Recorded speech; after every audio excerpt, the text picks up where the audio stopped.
Merci beaucoup. Je crois qu'on a fait le tour de nos présentations qui sont très intéressantes et en même temps qui nous montrent combien ces cas sont toujours spécifiques, renvoient à des cultures et à des temporalités particulières. Et on voit combien nous avons souvent de la peine à reconstituer une histoire des collections. Il me paraît commun, c'est malgré tout les méthodologies communes qui partent évidemment de l'objet pour l'enrichir, des documents, à la fois archives, photos, etc. Et malgré tout, la limite de l'exercice que je constate sur ces 5 cas, c'est la difficulté de remonter au-delà de l'archive européenne et de la documentation. C'est vraiment peut-être parce que nous sommes dans ce premier mouvement d'éclairer le plus possible à partir des documents qui nous sont accessibles l'histoire des mouvements dont on voit qu'ils sont particulièrement complexes et surtout dans le domaine du marché de l'art que vous abordez, Marion Bertin. On sait qu'on a certains musées comme les nôtres s'efforcent de réunir de l'archive de galeries d'art qui ont été importantes. C'est un mouvement qui n'est pas spontané de la part des galeries d'art que de vouloir confier leurs archives à des institutions patrimoniales. Nous avons pu le faire, d'autres musées peuvent le faire. Mais ça paraît un élément absolument important, en particulier pour ces 2 collections que vous avez étudiées, qui proviennent toutes, qui sont assemblées d'abord par des individus selon leur goût, et aucun des 2 ne sont des scientifiques, mais qui puisent au travers de réseaux marchands largement constitués depuis le XXe siècle. Quelles sont les autres sources mobilisables? Vous évoquez aussi l'enregistrement de témoins, ce qui est encore disponible dans la mémoire des uns et des autres. Et ma question, c'est quels sont les autres moyens mobilisables pour essayer de mieux comprendre, percer un peu les mystères des marchés de l'art, dont on sait que beaucoup fonctionnent essentiellement par le secret aussi, le secret de l'origine, le secret du prix de vente initial, et comment on peut aller au-delà de ces données dont nous disposons, et surtout, est-ce que vous enregistrez, est-ce que vous archivez votre propre démarche? Parce que c'est quelque chose qui nous manque. On le voit parfois qu'il y a eu des efforts dans le passé, mais qui nous manque cet archivage de cette mémoire orale que vous mentionnez dans votre papier. Je vous remercie, Monsieur Casareo, pour cette question. En effet, vous touchez là à des questions importantes pour l'étude des objets qui sont passés sur le marché de l'art et qui sont aujourd'hui dans le domaine public.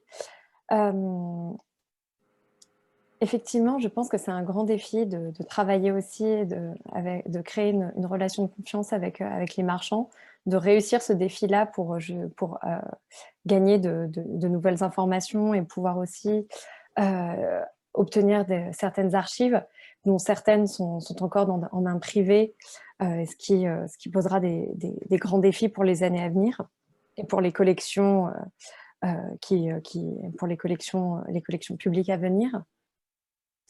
Parmi les autres sources que je mentionnerai, c'est beaucoup de sources orales aussi.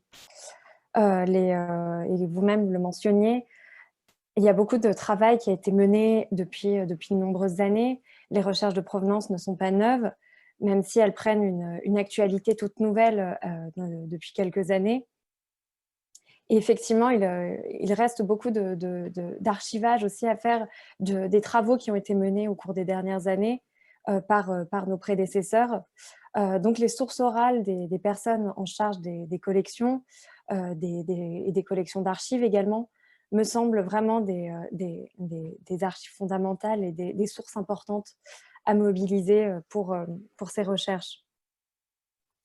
Au musée Picasso, c'est effectivement, par exemple, une des principales missions qui m'a été confiée.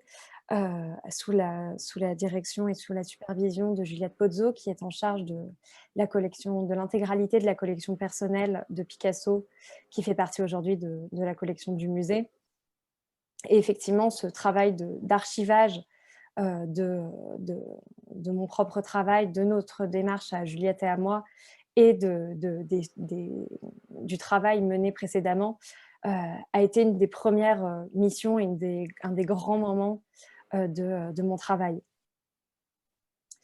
Parmi les autres sources utiles, et les autres intervenants et intervenantes l'ont souligné, le travail sur les objets eux-mêmes est évidemment important. Les marchands laissent eux-mêmes aussi souvent des traces de collection, des numéros d'inventaire, etc. Donc les objets eux-mêmes peuvent aider à étayer les archives et sont une des sources vraiment absolument majeures, évidemment. Merci beaucoup, Marion, pour ces précisions. Je crois que l'heure tourne, donc je vais essayer de faire un tour rapide des uns et des autres pour que vous ayez le temps aussi d'élargir. Éventuellement, je vous propose une question, mais vous êtes vraiment les bienvenus pour répondre à côté ou répondre à quelque chose qui vous paraîtrait plus pertinent que la question que je vous pose. Donc, n'hésitez pas. Najiba Choudhury, sorry, we are always talking in French, and I'm sorry because we didn't provide you a proper translation. So I hope you get at least some points of what we are saying. Thank you very much for your presentation, and thank you for bringing to us this question of Southeast Asian objects and the question of multiplicity of objects also. An object is unique, but at the same time, it can be produced with others, and that's a very interesting question. I wanted to ask you, how did you pick up this particular object you were talking about? Do you have any kind of procedure to choose among I imagine, the thousands of objects you have, which is the important case to investigate, and what would be the criteria? Thank you, Emmanuel. That's an excellent question. Well, before I get into it, I do want to thank everyone for allowing me to participate. My French isn't the greatest, but I am understanding bits and pieces here and there. So to go back to the question, I think as our collection, we have about 45,000 objects in our collection, and it spans not only Asia, but also the Near East and American art, and obviously South and Southeast Asian art. So it's very challenging to have sort of like a criteria. What we have done since 2008 or so is basically focus our research on Chinese art, and particularly Chinese art, which might have been in continental Europe during the World War period, just mainly because that was sort of the mandate in the American museum community as well as the international community to undergo research and figure out what could have been translocated during that period. But even if you consider China as an umbrella, there are so many objects. So that's to say, it's even within that Chinese category, we have not made as much headway as one might want to make the kind of progress that we want to make. But the other criteria other than the Chinese art and World War II is kind of if there are important collectors that we are aware of and we have the archival resources. For example, the Arthur M. Sackler, which is one of the museum that I work under, because he donated so many objects, there are archival resources that we have available, so it makes it easier. The other criteria is kind of public requests for information. As a federal institution, if someone was to request information on a collection object, we try to make that accessible to people. So oftentimes, if there are concerns within the art community are among journalists that, okay, we are concerned about this so-and-so dealer or collector, then sometimes we will use that person and whatever was acquired to go do research on this. For instance, one of the reasons that I did pick this object is it could have potentially come from Doris Wiener. And Doris Wiener and her daughter, Nancy Wiener. Doris Wiener passed away in 2011, but Nancy Wiener, she was arrested a few years ago on charges by the US police or FBI, I believe, because there were questions whether she trafficked or was somehow involved in illicit trafficking. So that kind of became our priority as well, to find out all the objects that was in the collection that could have come from her and do as much thorough research as we can. And obviously, depending on the interests of the researcher and the particular strengths, that also counts. For example, because my personal area is South Asian art, I try to look into what's in the collection and sometimes pick and choose. But we are hoping that we can create something that's more systematic. That's definitely, that's required. And we can definitely hone that criteria that you talked about. Thank you very much. I got another small question for you. And if you want to tell something on another subject, please do it, because if I miss it, the right point for you. But I was interested by what you said about the title of the objects, and Sure. how do you solve it? Because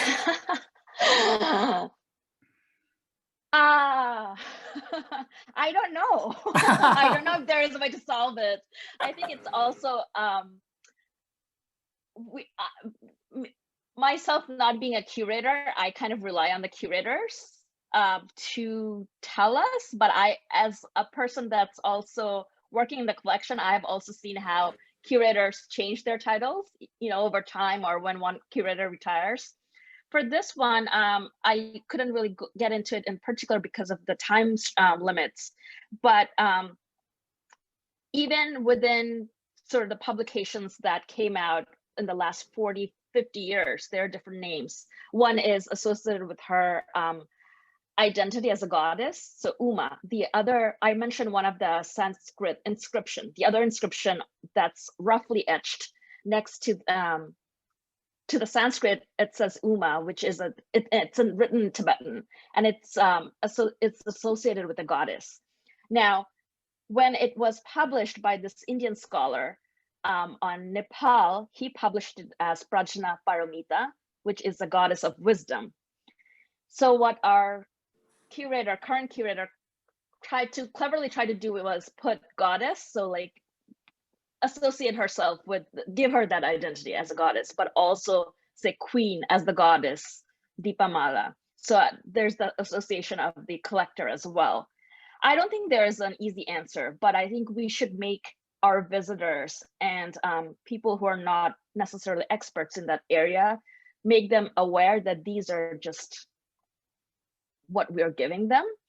In a way, the titles are fluid. It's not like in a painting where the artist might have written. Yeah. But I'm open to suggestions, or from you or anyone else, if anyone has a better. No, I understand that the different title is also part of the history of the objects. And it's interesting to see, because it tells something about the way these objects have been seen in different part of the history. So it's interesting. Absolutely. And we may probably have to record all of them. And of course, because we're dealing with the public, we have to end up with something easy, or at least understandable, and not a big mass of interpretations. Absolutely. And even within, sometimes for exhibitions, curators will change, as you are aware, and I'm sure some of the other curators in this panel are aware. Sometimes they'll just shorten it or make it more easily, like you said, like easily accessible and digestible. Like a long title doesn't necessarily work. Just want to make provenance researchers aware that, please, especially if you're looking at non-Western art or South Asian art, don't rely on the title as much for your digging, because I got it wrong. I actually got a wrong response a couple of times, even when I was contacting museums and I told them like, I'm looking for this. And they were like, we don't have anything. And then they were like, oh, this, when it came to our museum, it was called this and this. Yeah, so. That's a common problem. Thank you very much, Najiba, for your answers. I would like to go on. Yes, you want to say something? Yeah, Claire, I think, has a question. Sorry to interrupt. No, it's okay. Thank you, Najiba. It's just a question for Oria dans le question-réponse. Ah, sorry. Je peux la lire, hein? Yes. Oui, tu peux, si tu peux dealer avec ça, ça m'arrangera. Oria, c'est pour toi. Merci beaucoup pour toutes les présentations. 2 questions de la part de Damiania Otoyou. Could you tell us more about the process of transferring the collections from Bucharest to Sibiu? In other words, who decided which objects would remain in Bucharest and which ones would leave for Sibiu? And on what basis motivation? From the point of view of the legal status, is there a difference between the objects systematically shown today in Ceausescu former's residence and the objects stored in ethnographic museum? Open your microphone. Yes, I did. Thank you very much for the question. I will keep answering in English. Actually, it's a very good question, and I don't have an answer to it yet, because I was concerned more about analyzing the objects themselves than and finding also a methodological context to analyze them, to build a methodological tool in order to write about them. But the question is very good. As far as I know, they were transferred in 2 tranches, actually, in 91 a first one, and in 98 second one. They were transferred to the Franz Binder Museum because it was the only universal ethnography museum in the country. So this is why the objects are there from the History Museum. In the History Museum, they have a more extensive collection of gifts that Nicolae Ceausescu received also from within the country. And this is the topic of research from some other researchers, including in the History Museum. So yeah, this was the reason why they were transferred to the Franz Binder Museum, because there it was the ethnographic collection. I'm not sure about the legal status or the legal conditions of this transfer, but I'm going to look into it. Again, this is not yet a step of my research, as I was concerned on the objects themselves and on learning more about African art and its interpretation. I myself am not an Africanist. Actually, my background is in communication, and I tried to understand the object as messages, and this is more detailed in my research work. I'm not sure if I answered the question, but please. I may ask something. I guess also the question behind it is by transferring it, as far as I understand, from and dividing a major collection with gifts, diplomatic gifts, and taking apart the African ones. Did it change something about the way you look at the object? Of course, there's if I understand correctly, the African objects have been transferred apart from a major collection, or no, they have transferred all most of the objects coming from other countries. So the countries coming from Romania mostly stayed in the National History Museum, whereas the objects coming from wherever else traveled to Sibiu. So in Sibiu, they also have objects from Japan and from Middle East. It's just my concern for the African objects. Okay. But all the objects, all most of the objects coming from other countries are in Sibiu. And there are also some objects in the Ceausescu residence in Primăveri Palace in Bucharest. That is true, but they were not in this corpus of objects. So I don't know about their origin. I've seen them. I know that they are also gifts, but they're a little bit outside of my research field, as my concern is the corpus of collection that today is in Franz Binder Museum custody. In your research, I understand, as far as I understand, this collection is very linked with the diplomatic relationship between Romania during the communist period and the rest of these 25 different African countries. If there's any other example of this kind of collection in other countries that you can make comparison with the collection you have?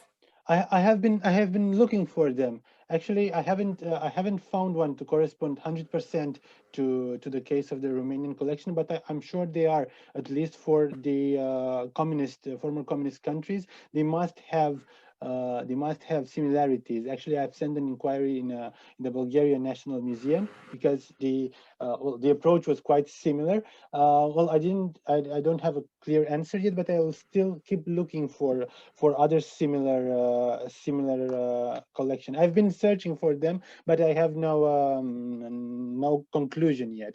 But if I may add something else, as maybe some unicity of the research, is the object I've been telling about, the object coming from Angola, which is the only one depicting scenes from the 20th century. Otherwise, the carved ivories are timeless. Authentic. Yes, they're timeless. They are positioned in a, let's say, idyllic context, or telling stories about the African folklore or tales, or even proverbs. But there is no other telling a story about a concrete event, easily traceable in time and space, and most importantly in the 20th century. So I'm still looking for a similar object in the collection or wherever else, but I haven't found it yet. And another small question also, because of this arrival of object, did any of the University of Museum in Romania were interested to develop a collection around Angola, or because I've seen objects like that in St. Petersburg Museum, where there's they developed a large collection of the 20th century cultural objects of the different, they call it friend country or sistership country at the time. And that was very interesting because it tells something also about the diplomatic relationship, the political vision, and also the way the culture was understood under this big umbrella. So the question was if there was an exhibition. Romania. No, as far as I know, no, but this is a growing interest for researchers. There are currently a few researchers studying this topic of gifts, especially studying the era of Ceausescu. So there hasn't been one, except from the exhibition I talked about, Gifts from the Golden Age. It was an exhibition about the diplomatic gifts received by Ceausescu, but from all over the world, not only from Africa, but again, as I was saying in the presentation, it doesn't explain the nature of the objects or their significance in the culture of origin. They just tell there were gifts, and sometimes they mention the origin. But looking back into the registries of the museum, there is no certain provenance for some of the objects, and even a mistaken attribution of function. As I was mentioning, the kpinga was labeled as an African working tool, which is obviously wrong. So to answer the question,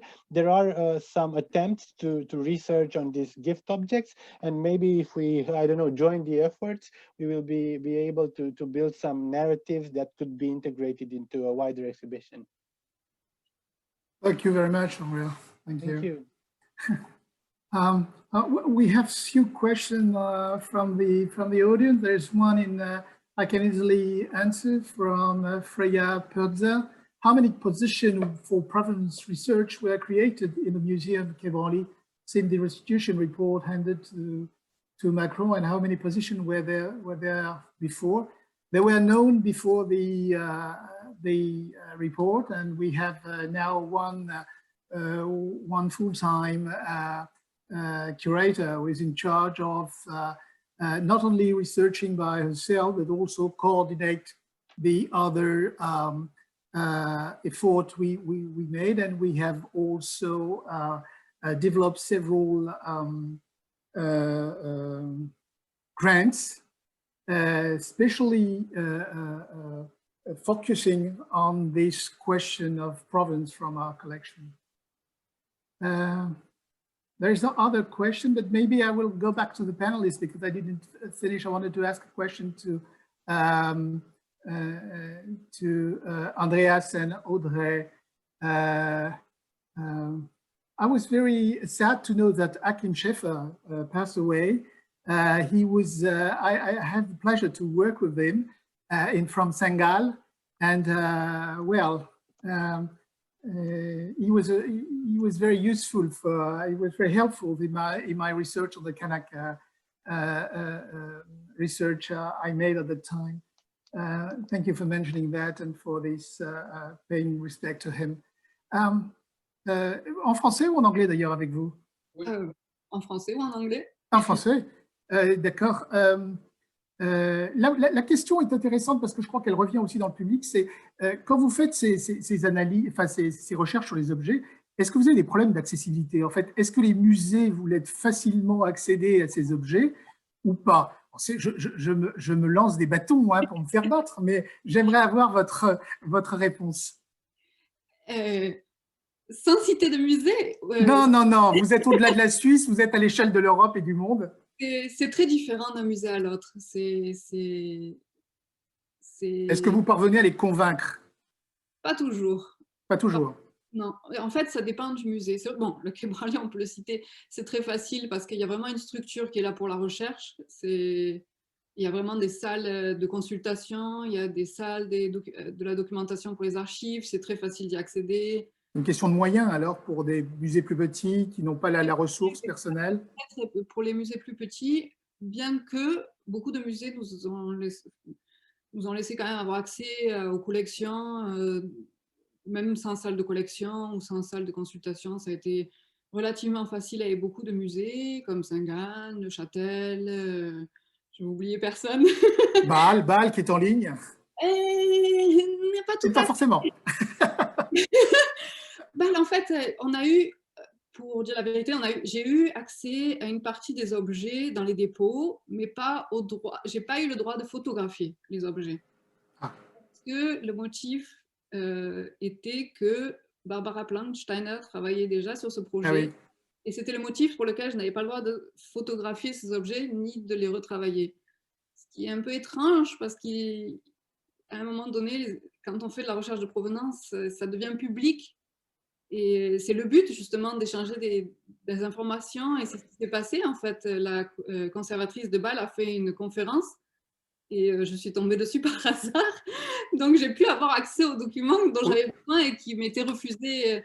Donc c'est pas toujours vraiment dans un esprit de logique. Ça dépend des périodes aussi peut-être.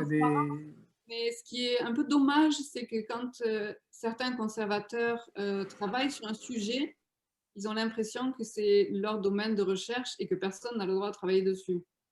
Est-ce que ce n'est pas propre à tous les domaines de recherche? Moi, dans le Pacifique, quand un archéologue travaille dans une île, ça devient son territoire et le second est tout de suite jeté à l'eau quand il essaie de poser un pied sur l'île. Non, par exemple, à Genève, on a eu le cas à Genève, ça s'est super bien passé. On a travaillé ensemble et du coup, ça nous a permis de retrouver beaucoup plus d'informations parce que c'est un travail qui s'est fait en collectivité. Donc, ça a permis d'avancer beaucoup plus vite et c'est intéressant pour les deux, autant pour le musée qui a avancé dans ses recherches comme pour nous. Et je trouve justement, si on est vraiment chercheur et que c'est vraiment son domaine et sa passion, On devrait partager cette passion parce que c'est le partage des informations, c'est ce qui fait avancer plus rapidement. Parce qu'il y a aussi la difficulté pour un musée. Les conservateurs ont énormément de charges de travail. Ils n'ont pas seulement la recherche à faire, ils ont aussi tout ce qui est médiation, communication avec le public. Et c'est impossible de faire, de couper les informations comme nous on peut le faire du fait qu'on ne soit pas rattaché à une structure. Nous, on a la possibilité de voyager énormément. On ne travaille pas seulement dans les musées d'ethnographie. J'ai cité par exemple l'exemple des archives militaires, parce que j'ai retrouvé dans les archives militaires de Londres des documents d'information sur les objets du Bénin qui étaient à Berlin. C'est improbable. J'ai fait ça par hasard en me disant, bon allez, et là j'essaie d'apprendre le portugais pour pouvoir aller chercher au Portugal. Mais c'est ce qui a été pointé par d'autres panélistes, c'est-à-dire que les informations sont éparses et très éparses, même dans des lieux quelquefois qu'on ne soupçonne pas. Oui, c'est pour ça. Et c'est pour ça que c'est plus intéressant justement de laisser l'accès aux objets. Parce qu'un conservateur a tout intérêt à laisser les chercheurs accéder à leurs objets, parce que ça permet d'avoir plus d'informations sur l'histoire des objets. Et après, eux, ils peuvent travailler avec l'Afrique ou travailler en coopération sur des projets plus importants. Mais la base, ça éviterait de perdre beaucoup de temps, on va dire. Parce que si on veut faire la provenance de recherche, c'est déjà quelque chose qui dure très longtemps. Et ça avance beaucoup mieux quand c'est partagé. Et quand c'est... Bien sûr. J'ai pas eu, par exemple, le droit de photographier des documents d'archives qui sont même sans... où il n'y a plus de droit, normalement, sur les photographies. Donc, je ne comprends pas pourquoi je n'ai pas le droit de photographier des documents d'archives, qui sont d'autant plus publiés dans d'autres... Après, j'ai trouvé dans d'autres ouvrages. Donc, il y a toujours un problème d'accessibilité, en fait, surtout quand vous êtes chercheur autonome, en fait. Ce serait peut-être plus facile si vous étiez rattaché à un autre musée, ça rentre en collaboration. Pas forcément. Pas forcément, en fait, tout dépend du musée. Certains musées sont excellents dans la coopération et c'est très rapide et ils ne demandent pas d'être rattachés. Ben, même le Quai Branly, je veux dire, récemment, on a travaillé sur la collection de la Charrière avec Hélène Joubert et Gaël Beaujean. Et on a beaucoup avancé sur... Emmanuel, oui. Je peux ajouter un petit commentaire à l'intervention de René. Voilà, on a en effet une magnifique collaboration. On a découvert la provenance de 2 objets majeurs de la collection dans les archives Webster. Donc, c'était vraiment extraordinaire. J'aimerais juste ajouter aussi que, pour continuer sur ce sujet très rapidement, qu'il y a une initiative qui s'est créée il y a une année en Suisse. 8 musées suisses, et c'est la première fois, ont rassemblé leurs énergies et leurs collections pour travailler collectivement sur ces provenances dans un projet de coopération avec le Nigeria et en demandant à l'Office fédéral de la culture un budget, qu'on a obtenu. Donc voilà, ce sont des initiatives parallèles, mais voilà, la question de Benin City est évidemment très importante en Suisse comme partout en Europe. Et la Suisse est en train de se mobiliser à travers ces musées pour donner son apport aussi à tous les projets internationaux comme Benin Digital, etc. Et grâce à Audrey et Andreas, on découvre de nombreuses provenances très importantes. Voilà. C'est grâce à vous aussi, puisqu'on a accès aux collections et on a accès aux informations. C'est le partage. Incroyable. On a une réponse dans la demi-journée. Une belle interaction, en tout cas, entre vous. Une question sur la manière de faire parler les objets, et qui a peut-être aucun sens dans le cas des objets qui vous intéressent, mais les analyses physico-chimiques, est-ce qu'elles peuvent apporter quelque chose sur la connaissance des objets que vous traitez, qui sont en particulier des bronzes? Nous, on conduit des analyses sur des cuivres d'Afrique de l'Ouest, sur un certain nombre d'objets qui ajoutent en fait une information supplémentaire qui n'est pas forcément, et quelquefois différente et nouvelle par rapport à ce que nous apportaient les données subjectives, enfin les archives, etc. Oui, on a essayé. En fait, on était parti de ça. On voulait regrouper dans cette base de données. Il y a une catégorie, je ne sais pas, peut-être si vous avez vu dans la base de données qu'on a créée, il y a une catégorie ici, recherche scientifique, et c'est ça qu'on entend par analyse scientifique, c'est tout ce qui est analyse du métal ou analyse par thermoluminescence, et on est en train de recenser tout ce qui a été fait jusqu'à présent là, c'est pareil, on a des difficultés à avoir certains résultats. Pas tous les musées rendent les résultats accessibles. C'est ça qui est dommage, en fait. C'est que nous, vraiment, on voulait... Je sais qu'il y a des projets qui existent. Il y a le projet de Barbara Plansteiner, le projet qui est en Suisse. Mais ce qui est dommage, c'est... on aimerait on aimerait qu'on puisse travailler tous ensemble. Et je suis en train de mettre, là, je vais mettre, à la suite de ce colloque, là, je vais mettre en ligne, en PDF, notre base de données déjà pour les objets suisses. Voilà, c'était la question, je crois, qui recoupe aussi la question du public, c'est où est-ce qu'on peut regarder et où est-ce qu'on peut avoir accès à ces informations. Alors, on peut faire ce qu'on fait, parce que, en fait, on programme nous-mêmes la base de données. Donc, il faut savoir que j'apprends la programmation. Ouais, quel boulot. Ça vient petit à petit. Donc là, j'ai programmé la base de données. Maintenant, j'ai réussi à programmer pour exporter les données au format PDF. Donc, c'est ce qui va se faire dans un premier temps pour pouvoir exporter collection par collection les données pour que les gens puissent la télécharger. Dans les mois qui viennent, ou en tout cas cette année, il va y avoir, la base de données sera accessible en ligne, dans un format vraiment base de données. Après, le souci qu'on risque d'avoir, c'est les droits d'auteur. Oui. Là, c'est pareil. Même si ça peut servir à tout le monde, surtout dans ces projets qui sont en cours et qui sont déjà lancés, c'est pas dit qu'on ait l'autorisation ou qu'on se fasse pas... Je vais tenter. Je vais tenter. Ouais. Je vais tenter à la suite de ce colloque parce que les musées prennent une certaine... Il faut les avertir au moins, parce que certains, comme nous, par exemple, ne possédons pas les droits légaux sur un certain nombre d'images qui sont gérées par d'autres. C'est le seul problème du Quai Branly. C'est le seul. Voilà. Donc, nous avons l'impression d'être indépendants et en fait, nous ne le sommes pas. Et donc, nous devons... et c'est tout le problème de la mise en partage, en fait. Mais peut-être qu'un partage déjà entre professionnels, en version bridée, en laissant à chaque chercheur le soin d'en faire une diffusion plus large. Mais c'est un problème. Hein. Je vais essayer de mettre un mot de passe et de transmettre le mot de passe, comme ça ce ne sera pas en ligne sans filtre, mais ce sera quand même en ligne. Et je vais essayer de faire un système comme ça. Mais c'est vrai que... C'est une question qu'on avait par le public aussi, c'est de dire comment le faire, l'expliquer au public. C'est vrai que souvent, on est dans des argusites spécialistes et ce n'est pas toujours facile de le partager avec un public qui s'attend à des réponses relativement univoques. Mais pourquoi? Parce que, par exemple, au Quai Branly, quand on veut publier, en fait, ça passe par une boîte externe. Oui, ça passe encore par une autre boîte, donc ça fait 2 étapes, en fait 3, même pour le Quai Branly, la boîte française et la boîte allemande.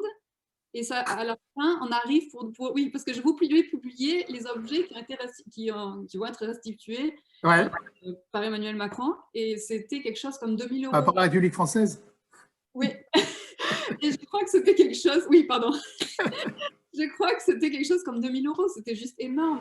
Parce que les frais de... Oui, non, mais il y a un vrai problème parce que justement, dans ce système français, mais peut-être que j'imagine qu'il y a des systèmes similaires, il y a ce découplage entre les objets d'un côté, les images de l'autre et les droits à l'image qui sont encore gérés par Mais bon, en tout cas, on progresse et merci de votre travail parce que ça permet aussi de stimuler aussi dans les musées une réflexion sur leur propre collection, sur la manière de les aborder. Je crois qu'on me fait des signes pour que j'avance un petit peu.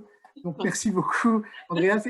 Désolé de ne pas avoir fait parler Andreas, mais enfin, j'imagine qu'il était de tout corps avec vous derrière ses réponses. Mais, salutations en tout cas. Je voudrais vous dire sur Béatrice Voirol, sur votre présentation. Alors, on se vous voit parce qu'on est devant plein de monde. D'habitude, on se tutoie, Béatrice, parce qu'on se connaît depuis longtemps. Sur ce cas très passionnant avec le Tahiti. La question, c'est intéressant parce qu'il y a un cas judiciaire aussi de protection du patrimoine à une époque coloniale. Ça, c'est assez intéressant de voir aussi quelles sont les protections qui sont mises sur les colonies. Là, on est dans les années 30 et sur le patrimoine culturel des colonies. On pense souvent qu'il n'y en avait pas. Or, il y a souvent des législations, alors applicables ou pas applicables, mais qui sont anciennes. Et c'est un sujet que je trouve intéressant, mais qui vous obligerait peut-être à aller vers d'autres spécialistes. Je vais vous demander comment vous allez aller au-delà, comment construire maintenant une relation avec les Marquisiens, sachant que les années 30, ça fait loin, que la mémoire orale est sans doute passée. Comment envisager cette relation, parce que vous êtes celle qui est le plus proche en fait de cette main tendue vers la communauté d'origine de votre recherche. Comment imaginer cette main tendue et ce dialogue avec les Tahitiens et les Marquisiens en particulier? Oui, merci beaucoup pour cette question, Emmanuel. I speak to English. Yeah, it was just very important for us to have an overview first, because we are talking about 1,732 photographs, for instance, and the same picture could be in three different formats. So it was quite challenging to bring this together in an order and to get an overview. So this was quite hard work, I have to say. The objects are easier to handle because there are not so many. We could also include Theo's pictures, painting pictures later on maybe. And so this was just very important for us to bring together all these data, also the diaries of Lucas.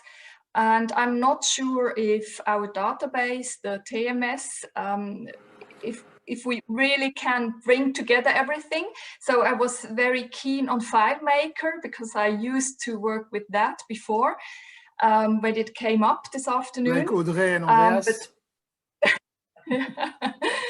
So we have to see what it gives. But you're absolutely right.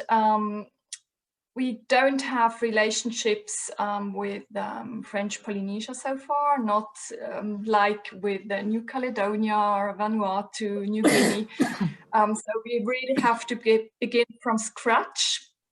And for me, in the first place, it would be just very important to bring this collection to the attention of the people of Hivaoa in the first place.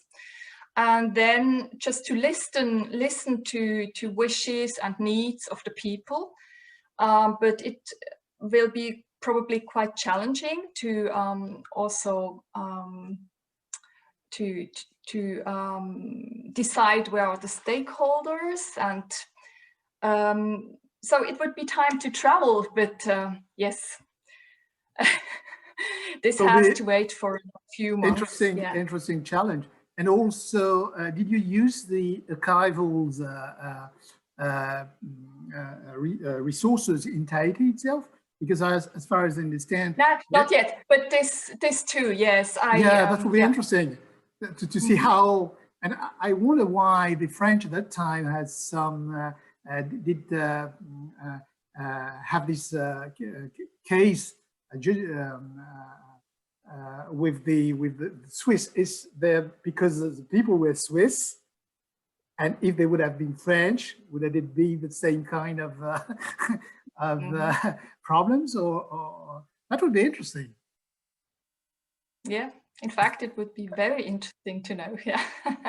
Well, you're very lucky, because if you go there to work on this file, on this project, I can tell you, I know that the Marquesas Island, it's a wonderful place. and it's very easy to contact the Tahiti Museum. I'm sure they would be very interested. There's a new director, and she would probably react very positively to your research. And you may know that Tahiti is one country, and Marquesas Island is another country, another language. So sometimes you have some diplomacy in between to take note, to take into account when you deal with this kind of thing. But it's very interesting. Did you want to add something about the? As far as I understand, they bought a lot of things to peoples, the individuals in the Marquesas Island. Did they bought also to dealers? No, I don't think so. But it's funny. Their guides they are just named by, one is called Gregor, but they are not described properly. And I looked through all the photographs before this afternoon to check if there is a photograph of one of the guides, and I don't think so. They took pictures of many different people, of course, women in the South Seas, this because Jane, of Gauguin, also from French descent, as people they met on the boat or just like that. And from themselves, they made quite a lot of photographs, but I think not from their guides. So this is a bit... That's a bit strange. Maybe, well, when you think it's in the 1930s, it makes sense also because they were just indigenous, part of the picture. Well, but probably they are not indigenous. They were French. I think one was mentioned to be from La Bretagne, but who lived there for a long time and were like intermediaries in between locals and the two. That's interesting.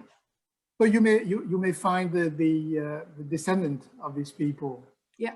Know more about, because it's there's often they are not in the frame, so that's interesting to have this kind of intermediaries, the go-between between the indigenous and the researcher, or these two guys with no. It's a pity that I thought that all the collection at the Basel Museum were put together by scientists, and that's the first time I hear that they were not at all. It's also the time. Okay, thank you very much, Beatrice. I'm going back to the organizers to ask them if there is any other question. Emmanuel, écoute, il n'y a plus de questions dans le questions et réponses. Tu as posé, en fait, en discutant avec les participants, tu as posé les questions qui étaient posées dans le question-réponse. Voilà, je pense qu'on peut clôturer la session puisqu'on doit passer à une suivante. Merci à tous. Merci à toi, Emmanuel, d'avoir modéré cette session, et merci à toutes les personnes qui ont participé au webinaire. Et bon après-midi, et je pense qu'on se retrouvera pour la plupart dans une demi-heure à peine. Merci beaucoup.